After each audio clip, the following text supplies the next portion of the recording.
భక్త కన్నప్ప గొప్ప శివభక్తుడు.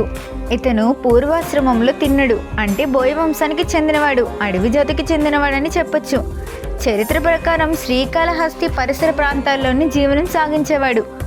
ఒకసారి అడవి దారి గుండా వెళ్తుండగా అతనికి అడవిలో ఒక చోట శివలింగం కనిపించింది.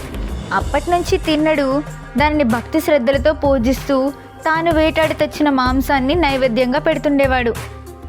ఒకసారి శివుడు తిన్నడు భక్తిని పరీక్షించడానికి పూజ చేయడానికి వచ్చినప్పుడు శివలింగంలో ఒక కంటి నుంచి రక్తం కాచడం మొదలు పెడతాడు. విగ్రహం కంటిలోంచి నీరు కారడం భరించలేని తిన్నడు బాణంతో తన కంటిని తీసి రక్తం కారుతున్న కంటికి అమరుస్తాడు. వెంటనే విగ్రహం రెండో కంటి నుంచి కూడా రక్తం కారడం మొదలవుతుంది. కాలి బొటన వేలిని గుర్తుగా చేసుకొని రెండో కంటిని కూడా తీసి విగ్రహానికి అమరుస్తాడు. తిన్నడి నిష్కలమైన భక్తికి మెచ్చిన శివుడు అతనికి ముక్తిని ప్రసాదిస్తాడు.